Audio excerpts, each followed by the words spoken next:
जीतेगा भारत, हारेगा corona.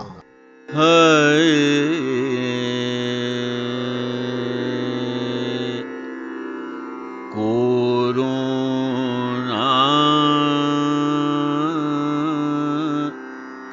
Corona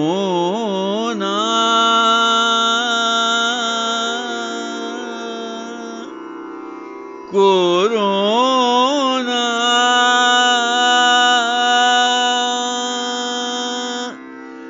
जा जा रे जा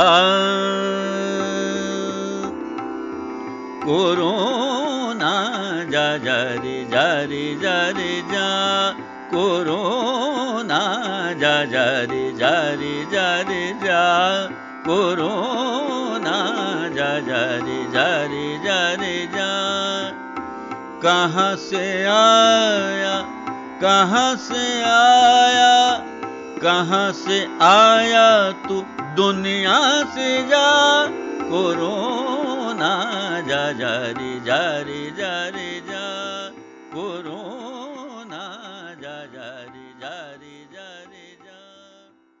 प्रस्तुत है कोरोना से संघर्ष पर केंद्रित आकाशवाणी गोरखपुर की ये प्रस्तुति। कहाँ से आया तू दुनिया से जा कोरोना जा जा रे जा रे जा रे जा कोरोना जा जा रे जा रे। श्रोताओं नमस्कार। हारेगा कोरोना, जीतेगा भारत। कोरोना जनित लॉकडाउन के दौरान अपने इस विशेष कार्यक्रम में आप सबका बहुत बहुत स्वागत है। श्रोताओं, हम लॉकडाउन में अपने घरों में रहकर अपने को न जाने किन किन तरीकों से सक्रिय रखने का, अपना मन लगाए रखने का प्रयास कर रहे हैं। ऐसे में संगीत, चित्रकला, मूर्तिकला, साहित्य, ये सब हमारे एकांत के साथी बन गए हैं। साहित्य की अगर बात करें तो चाहे वो हिंदी साहित्य हो, भोजपुरी साहित्य हो या उर्दू साहित्य, सब में एक से बढ़कर एक विचार और मनोरंजन भरे पड़े हैं। आज एक विशेष दिन भी है साहित्य की दृष्टि से। उर्दू साहित्य के प्रख्यात शायर कैफी आजमी साहब की आज पुण्यतिथि भी है। कोरोना संकट के दौरान कैफी आजमी साहब की शायरी हमें बहुत कुछ प्रदान करती है, बहुत कुछ सिखाती है कि किस प्रकार अपने घरों की, अपने मकान की हम इज्जत करें और मकानों के भीतर रहकर हम कोई नई राह तलाशें। वैचारिक रूप से हमें इतना सुदृढ़ होना है अपने मकान के अंदर रहकर कि आने वाले समय में हम एक नए भारत का, एक नए देश का निर्माण कर सकें। हमें अपने भीतर वो सारी शक्तियाँ एकत्रित करनी है, हमें इतना मजबूत बनना है ताकि आने वाला समय भारत का हो, हमारे देश का हो।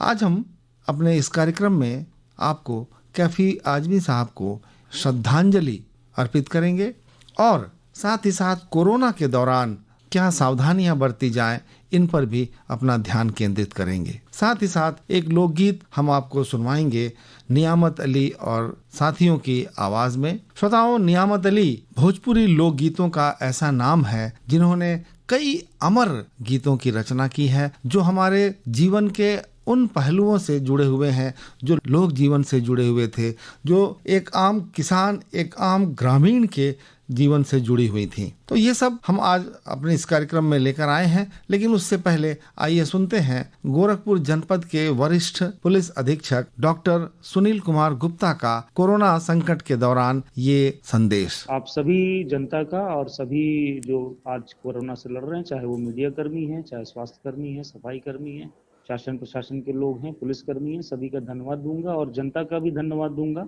इतना लंबा चौड़ा लॉकडाउन उन्होंने सफल बनाया, जिस वजह से आज गोरखपुर में बहुत ही मिनिमम लेवल पर अभी तक के कोरोना के पेशेंट आए हैं, वो भी बाहर से आए हैं सभी लोग। और हमारा पूरा प्रयास है कि कोरोना जैसी बीमारी यहाँ गोरखपुर में ना फैलने पाए।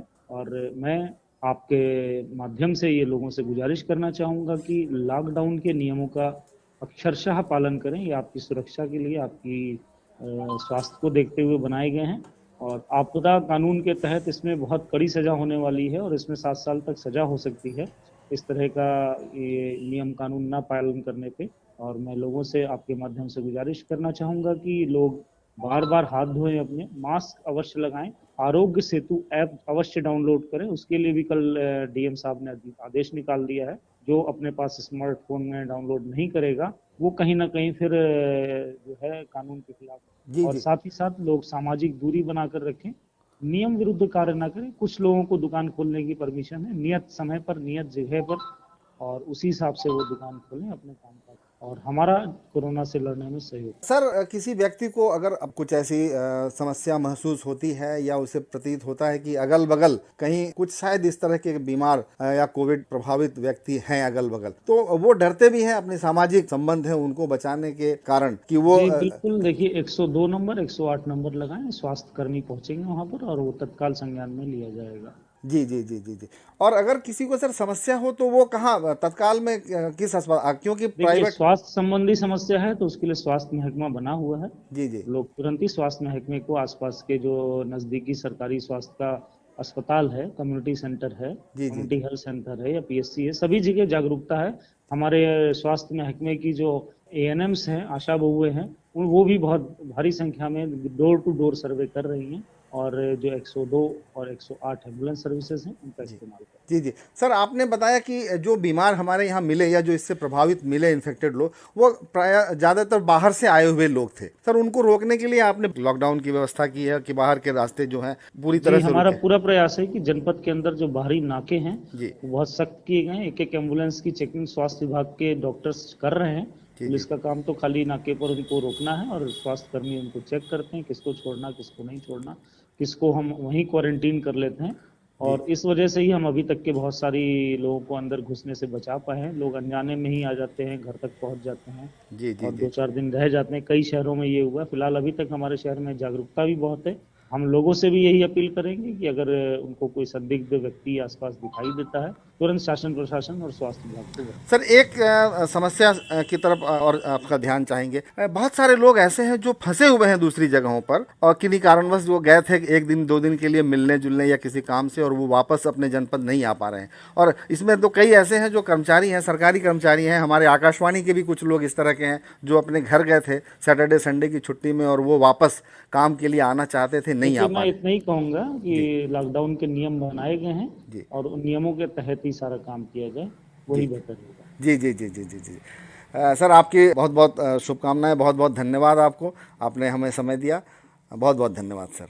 ये थे डॉक्टर सुनील कुमार गुप्ता, गोरखपुर के वरिष्ठ पुलिस अधीक्षक, जिन्होंने आगाह किया, हमें सजग किया कोरोना से बचने के लिए नियमों के पालन के प्रति। जो भी सरकारी नियम बनाए गए हैं, सरकार ने जिन कार्यों के प्रति हमें सचेत किया है, उनका अक्षरशः पालन करके ही हम अपने को इस कोरोना के संकट से बचाने में सफल हो पाएंगे। और अब आइए सुनते हैं नियामत अली और साथियों की आवाज में ये लोकगीत। गुरु बिन हमरो कटेला उदासी, गुरु बिन हमरो कटेला उदासी, गुरु बिन हमरो कटेला उदासी, गुरु बिन कटेला उदासी, गुरु बिन कटेला उदासी,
जल बीच मीन जैसे मरत प्यासी, जल बीच मीन जैसे मरत प्यासी, जल बीच मीन जैसे।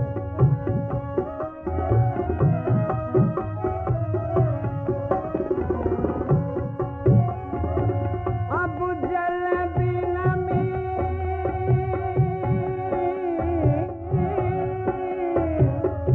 जल बिन नील जैसे मरत प्यासी, जल बिन नील जैसे मरत प्यासी, रहे रहे सूल सखी, रहे रहे सूल सखी, उठत तरासी, गुरुदिन हमरो कटेला उदासी, गुरुदिन हमरो कटेला उदासी, कटेला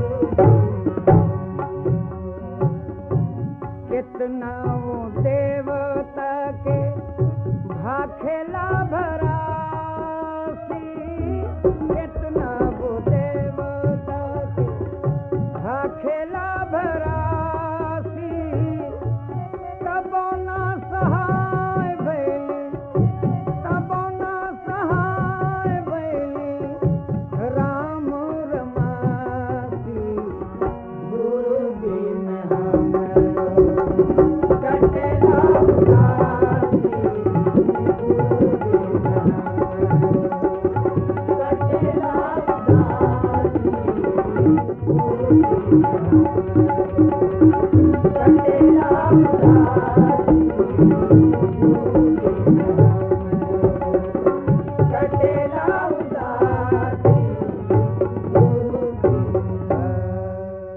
इस लोकगीत के पश्चात आइए सुनते हैं कैफी आजमी साहब को याद करते हुए, उनके प्रति अपनी श्रद्धांजलि अर्पित करते हुए डॉक्टर मुमताज खान से टेलीफोन लाइन पर की गई ये बातचीत। डॉक्टर मुमताज खान ने कैफी आजमी साहब के साथ बिताए उन पलों को याद किया है और उनके व्यक्तित्व के उन पहलुओं पर प्रकाश डाला है जो आज के समय की मांग है। श्रोताओं, आज उर्दू के प्रसिद्ध शायर कैफी आजमी साहब की पुण्यतिथि भी है और इस अवसर पे उनको याद करना बहुत ही समीचीन है। समाज की जो स्थितियां हैं उसमें हमें बहुत सारी ऐसी विडंबनाएं दिख रही हैं जिसमें कि कैफी साहब के विचार बहुत ज्यादा उपयोगी साबित होंगे अगर उन पर अमल किया जाए।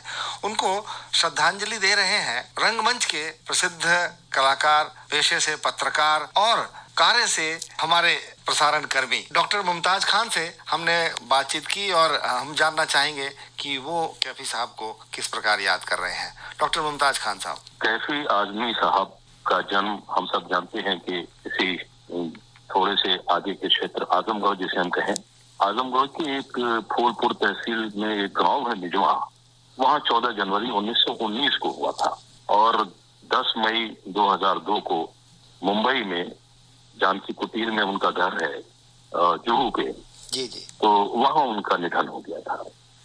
मैं चूंकि शुरुआती दौर से कैफी साहब से 84 से ही जुड़ गया, सन 1984 से, जी, तो एक युवा सोच थी और कैफी साहब के अंदर हमेशा मुझे एक युवा दिखता था। वो युवाओं को हमेशा देश काल समय के प्रति सचेत करते रहते थे और वो कहा करते थे कि रंगमंच एक ऐसा साधन है जिसके थ्रू हम लोगों को जागरूक भी कर सकते हैं और आजादी के आंदोलन में इस रंगमंच ने खासतौर से Indian peoples theatre association IPTA ने बड़ा योगदान दिया है। तो हम सब प्रभावित थे और उनसे जुड़ गए। मैं इस अवसर पर उन्हें अपनी भावभीनी श्रद्धांजलि देते हुए एक यादगार बात उनके साथ बताऊंगा। जी जी। वैसे तो कैफी साहब जब भी गोरखपुर आते थे तो आकाशवाणी गोरखपुर में वो जरूर आते थे। उनका बड़ा लगाव था आकाशवाणी गोरखपुर से और हम लोग लगातार उनसे मिलते जुलते रहते थे। एक बार की बात है कि मुझे बम्बई जाना हुआ और मैंने कभी बम्बई में कैफी साहब का घर नहीं देखा था। बस इतना हम लोग जानते थे कि 25 जानकी कुटीर जो मुंबई, ये पता है। जी जी।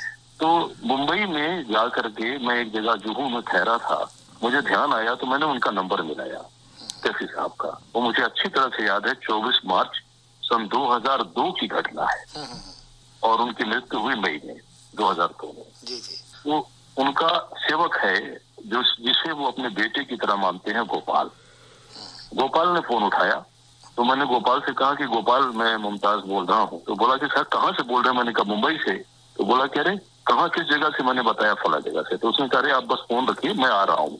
तो पीसीओ से मैंने फोन मिलाया था। वो 1-1.5 मिनट के अंदर मेरे सामने खड़ा हो गया। तो मुझे लगा कि ये कहाँ से, ये लगता है कुछ मोबाइल लिया होगा, लेकिन नंबर तो बेसिक है। खैर देखे गया और कैफी साहब के घर पे, तो गांव पे तो बड़ा आना जाना था, गांव वाले मकान पे मैं कई बार गया था निजवा में, लेकिन बम्बई वाले मकान पे पहली बार मेरा जाना हुआ। जैसे ही वो दरवाजा खोला उनका, एक बड़ा सा गेट लगा हुआ था। मुंबई में आमतौर से इतने बड़े मकान कम लोगों के हुआ करते होंगे और पूरी एक आप कह सकते हैं कि जैसे हम लोगों का कॉन्सेप्ट है कि विला होगा तो फ्लैट होगा, लेकिन वो एक हवेली जैसा मकान बम्बई में, वो भी जुहू पे। तो जैसे ही दरवाजा खोला तो टन से घंटे की आवाज आई। तो मैंने कहा कि ये घंटा, और उस दरवाजे में एक मोटा सा रस्सा बंधा हुआ था जो घंटे को हिला देता था। घंटा काफी दूर लगा होगा। तो एक अद्भुत सी जो अनुभूति हुई, मैं अंदर गया गोपाल के साथ साथ, और फिर जैसे ही थोड़ा सा बढ़ा तो मैंने देखा कि उनके जो लॉन जैसा है काफी बड़ा सा, उसमें बहुत सारे जानवर शब्द मैं यूज कर रहा हूँ, और बहुत सारी चिड़िया, बहुत सारे चौपाए, सब एक साथ एक ही पिंजरे में घूम टहल रहे हैं। क्या बात है। मुझे बड़ा अद्भुत सा लगा। और मैं जब अंदर गया तो देखा कैफी साहब बीमार है और बहुत बीमार है। तो मुझे बड़ा दुख हुआ क्योंकि हमको गोपाल ने बिल्कुल नहीं बताया कि उनकी तबीयत बड़ी खराब है। मैं बैठ गया और जब मैं बैठा तो उनसे कुछ बातें होने लगी तो मुझे ऐसा लगा कि वो आदमी जिसको मैं अभी कुछ दिन पहले तक बहुत बेहतर स्वास्थ्य और सेहत के साथ देखता था, आज तो बिस्तर पे लेटे हुए हैं। तो उन्होंने मेरा हाथ पकड़ लिया और हाथ पकड़े रहे, हालचाल पूछा कैसे है क्या। वो उनकी याददाश्त बड़ी तेज थी। तो मैंने सब बताया तो बोले कि गोरखपुर का क्या हाल है। तो मैंने कहा बहुत बेहतर है और मैं गोरखपुर आना चाहता हूँ। मुझे उसी दौरान गोरखपुर में उनको एक खुराक सम्मान से विभूषित किए जाने की घोषणा हुई थी और वो इनकी सेहत की वजह से वो प्रोग्राम टल गया था, नहीं आए थे। आयोजकों ने बहुत कोशिश किया कि वो आ जाए लेकिन वो नहीं आ पाए। तो फिराक सम्मान के लिए उन्होंने कहा कि मुझे वो फिराक सम्मान लेना है। तो उनकी पत्नी आ गई, तब तक उन्होंने इशारे से मुझसे कहा कि इन्हें मना कर दीजिए। तो मैंने कहा कि अरे साहब कहाँ आप फिराक सम्मान के लिए जाएंगे, सेहत अभी आपकी ठीक नहीं है। और अरे भाई ऐसे ही है। तो आप याद करिए कि ये शब्द मैंने कह दिया ऐसे ही है, तो उनके चेहरे पे गुस्सा सा आ गया और उन्होंने कहा कि फिराक को तुम, मेरा इशारा था कि बहुत थोड़े से पैसे का सम्मान है वो। तो उन्होंने कहा कि तुम फिराक साहब को इतने पैसों से तोलते हो, तुमसे मुझे ऐसी उम्मीद नहीं थी। मैंने तो इसलिए कहा था कि उनकी सेहत खराब है और वो न जाए। जी जी। तो मैंने कहा कि नहीं, मेरा मतलब ये कहने का कोई वो नहीं था। मैं देख रहा था कि आप अभी ठीक हो जाएंगे तो फिर आइएगा। थोड़ी देर मौन धारण कर दिया उन्होंने और लगता है बड़े दुखी हुए। फिर उन्होंने कहा कि देखिए मेरे घर वाले मकान पे, गांव पे, वो एक नाटक है घास वाली, उसको आके करना है आपको। मैंने उनसे वादा लिया कि अब जरूर मैं करूंगा। बोले हाँ मेरे दरवाजे पे, मेरे घर पे, गांव पे। मैंने कहा और ये बताओ चौरी चौरा तुम्हारे गोरखपुर से कितनी दूरी पे है? मैंने कहा ये 24-25 किलोमीटर की दूरी है। तो मैं चौरी चौरा की धरती को सलाम करना चाहता हूँ। क्या बात। आप देखिए ये आदमी जो अपनी जिंदगी की आखिरी सांसें गिन रहा हो, उसके मन में कैसी चीजें थी। और फिर उन्होंने देश के हालात के लिए 2-4 बातें कही और उन्होंने कहा कि देखो न जाने क्या हो गया है, आज के दौर में लोग एक दूसरे से नफरत करते हैं, झगड़ते हैं, नुकसान पहुंचाते हैं। और देखो मेरा लिखा ना अंदर आए होंगे तो कितने तरह तरह के जानवर एक ही पिंजरे में रहते हैं। हाँ। एक साथ रहते हैं, एक साथ खाते पीते हैं। तो क्या हम इंसान एक साथ नहीं रह सकते? क्या बात है, क्या बात, क्या बात। तो एक ऐसा इंसान जिसने जिंदगी के तमाम पहलू देखे होंगे और उनकी नज़रों में बहुत सारी चीजें निकलती हैं। लोग कहते हैं कि वो अवामी शायर थे, वो जनता के शायर थे, जनता की बातें किया करते थे। आज इस अवसर पर मैं चाहता हूँ कि उनकी एक छोटी सी नज्म है मकान। जी जी, मैं अगर आप इजाजत दे तो मैं उसको थोड़ा सा जहाँ तक पढ़ सकूं तो स्वागत है, पढ़ूं है। जी। आज की रात बहुत गर्म हवा चलती है, आज की रात बहुत गर्म हवा चलती है, आज की रात न फुटपाथ पे नींद आएगी। सब उठो, मैं भी उठूं, तुम भी उठो, तुम भी उठो, कोई खिड़की इसी दीवार में खुल जाएगी। क्या बात है, क्या बात है। ये जो एक आवाम की आवाज है वो दिखती है। और आगे उसी में कहते हैं कि ये जमीन तब भी निकल लेने पर आमादा थी, पाँव टूटती शाखों से उतारे हमने, उस मकान को खबर है ना मकीनों को खबर, उन दिनों को जो गुफाओं में गुजारे हमने। आप देखिए ये जिंदगी जिस तरह से जी उन्होंने और जो महसूस किया, वो अपने लिए नहीं, वो जिंदगी के हर जो सेक्टर्स हैं उनके लिए चिंताओं को कैसे पिरोते हैं इस मकान जैसी कविता में। जी जी जी जी। हाथ ढलते गए सांचे में तो थकते कैसे, हाथ ढलते गए सांचे में तो ढकते कैसे, नक्श के बाद नए नक्श निखारे हमने कि ये दीवार बुलंद और बुलंद और बुलंद, बामुदर और जरा और संवारे हमने। बड़ी गंभीर बातें हैं। जी जी, कैसी साहब जब इस कविता को, इस नज्म को पढ़ते थे तो बड़ी बातें हो जाएगा। हाँ हाँ हाँ। हमेशा वो कहा करते थे कि नौजवान जो है वही इस जो देश की तमाम परेशानियां हैं, दिक्कतें हैं, उसको दूर करने में बहुत बड़ा योगदान दे सकती हैं और उनको अपनी सोच में परिवर्तन लाना होगा। डॉक्टर मुमताज, ये समय जो है जिससे हम आजकल गुजर रहे हैं, कोरोना जनित जो संकट है और उसके कारण जो हम अपने घरों में लॉकडाउन की स्थिति में सीमित हो गए हैं, वैसे में एक बड़े शायर की बहुत सारी रचनाएं हमें याद आती हैं। कोरोना ने लोगों को थोड़ा चिंतनशील तो बनाया ही है। जब वो एकांत में रहते हैं तो कुछ न कुछ सोचते हैं, अपने को सक्रिय रखने के लिए कुछ अच्छा साहित्य पढ़ते हैं, कुछ अच्छा संगीत सुनते हैं। ऐसे में कैफी आज़मी साहब को याद करना और उनकी शायरी को याद करना, उनके जो तमाम जो उनके कलम से जो निकला है वो बहुत उपयोगी और बड़ा ही अद्भुत हमें प्रतीत होता है। आप क्या कहना चाहेंगे आज के इस दौर में कैफी साहब को याद करते हुए? देखिए विजयन जी, पूरे विश्व में कोरोना की जो एक त्रासदी है उससे सभी लोग चिंतित हैं, परेशान हैं, मौतें हो रही हैं और हर जगह की सरकारें पूरी कोशिश कर रही हैं कि जो उसके फंडामेंटल्स हैं हम पहले उसको फॉलो करें। और जब ये हम सब जान चुके हैं कि अभी इसका कोई उपचार ठीक ढंग से नहीं है तो हमें बचाव ही बचा सकता है। सावधान रहने की जो मानसिकता हमारी है अगर वो तैयार हो जाती है तो हम बच जाएंगे। और ये बुजुर्ग भी यही कहा करते थे, ये लोग भी समझाया करते थे कि परिस्थितियों के हिसाब से अपने आप को संवारो, ढालो, रहो। और वो भी कहते थे, कैफी साहब भी बराबर जब हम लोगों से कहा करते थे तो यही कहते थे कि आप इस चीज को देखिए कि हम किस तरह से इस देश के बेहतर से बेहतर काम में आ सकते हैं। तो आज देखिए उसकी जरूरत हम सबको भले ही दूसरे संदर्भों में दिख रही है, वो यही है कि हम अपनी जिम्मेदारी किस तरह से निभाएं।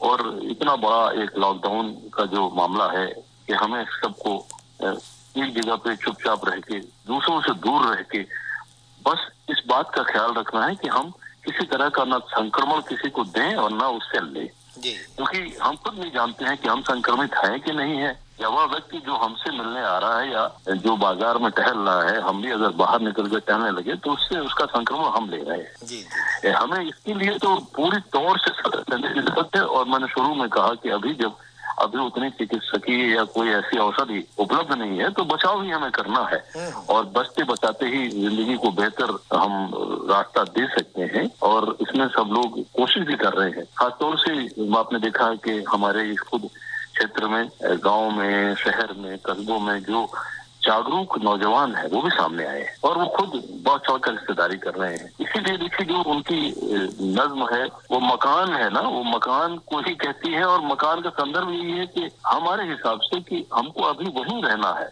इधर ही रहना है। और जब हम बाहर निकलेंगे, जो एक हम निर्णय ले रहेंगे कि हमें घर के भीतर रहना है, तो जो हमारे सामने एक आंधी है, जो गर्मी है, जो परेशानी है, दिक्कत है, वो दूर हो जाएगी। और कहा ना कि आशा की किरण है कि कोई खिड़की इसी दीवार में खुल जाएगी। कहा ना उन्होंने कि तुम उठो, हम उठे, वो भी उठे और कोई खिड़की इसी दीवार में खुल जाएगी। एक आशा की जो लौ है वो इसमें दिखती है। जैसे ही उन्होंने अपनी गजल को या नज़म को आगे बढ़ाया था, उसमें कहा कि अपनी बस नस के लिए मेहनते पैरहम की थकन, बंद आंखों में उसी कसर की तस्वीर लिए दिन पिघलता है, उसी तरह सरों पर अब तक रात आंखों में खटकती है, सिंह तीर के लिए आज की रात बहुत गर्म हवा चलती है, आज की रात न फुटपाथ पे नींद आएगी, सब उठो, मैं भी उठूं, तुम भी उठो, तुम भी उठो, कोई खिड़की इसी दीवार में खुल जाएगी। क्या बात है, क्या तो हम सबको फिर से इस पर ध्यान देना है कि अपने आप को बचाते हुए, कोरोना की इस भयावहता को देखते हुए हमें सुरक्षित रहना है, घर के भीतर रहना है और घर परिवार को भी सुरक्षा देना है। यही एक तरीका है। बाकी ना हम किसी को संक्रमण दें और ना किसी संक्रमण लें। ये खराब शब्द लग सकता है, लेकिन वास्तविकता यही है। तो इस उम्मीद के साथ कि ये काली घटा जो है ना वो हटेगी, जाएगी और फिर से एक बेहतर रोशनी हम सबके सामने आएगी, हम सब एक बेहतर जीवन जिएंगे और जरूर जिएंगे इस उम्मीद के साथ कि अच्छा समय आने वाला है। आज फिर से हम कैफी साहब को याद करते हुए उन्हें श्रद्धांजलि अर्पित करते हैं और जब जब कैफी साहब को हम सब याद करते हैं तो एक नई ऊर्जा हमारे अंदर आती है। जी जी जी जी जी बहुत बहुत धन्यवाद डॉक्टर मुमताज खान साहब, आपने कैफी साहब को याद किया और कोरोना के प्रति हमें आगाह भी किया, हमें सजग भी किया। बहुत बहुत धन्यवाद आपका हमसे बातचीत करने के लिए। ये थे डॉक्टर मुमताज खान कैफी आजमी साहब को याद करते हुए और चलते चलते कैफी आजमी साहब की आवाज में उनकी ये नज्म। आज की रात बहुत गर्म हवा चलती है, आज की रात न फुटपाथ पर नींद आएगी, सब उठो, मैं भी उठूं, तुम भी उठो, तुम भी उठो, कोई खिड़की इसी दीवार में खुल जाएगी। ये जमीन तब भी निगल लेने पर आमादा थी, पांव जब टूटते शाखों से उतारे हमने। इन मकीनों को खबर है न मकानों को खबर, उन दिनों की जो गुफाओं में गुजारे हमने। हाथ ढलते गए सांचों में तो थकते कैसे, नक्श के बाद नए नक्श निखारे हमने। ये दीवार बुलंद और बुलंद और बुलंद, बामोदर और जरा और संवारे हमने। आंधियां तोड़ लिया करती थी शमों की लवें, जड़ दिए इसलिए बिजली के सितारे हमने। बन गया कसर तो पहरे पर कोई बैठ गया, सो रहे खाक पर हम शोरिश तामीर लिए। अपनी नस नस में लिए मेहनत पे हम की थकन, बंद आंखों में इसी कसर की तस्वीर लिए। दिन पिघलता है उसी तरह सरों पर अब तक, रात आंखों में खटकती है सिया तीर लिए। आज की रात बहुत गर्म हवा चलती है, आज की रात न फुटपाथ पर नींद आएगी। सब उठो, मैं भी उठूं, तुम भी उठो, तुम भी उठो, कोई खिड़की इसी दीवार में खुल जाएगी। इसी के साथ हारेगा कोरोना जीतेगा भारत का आज का ये अंक यहीं संपन्न होता है। कल पुनः उपस्थित होंगे एक नए अंक के साथ। तब तक के लिए ब्रजेंद्र नारायण को अनुमति दें। नमस्कार। कोरोना जा जा रे जा रे जा रे जा, कोरोना जा जा रे जा रे जा रे जा। कहाँ से आया, कहाँ से आया, कहाँ से आया तू दुनिया से जा। कोरोना जा जा रे जा रे जा रे जा, कोरोना जा जा रे जा रे जा रे जा।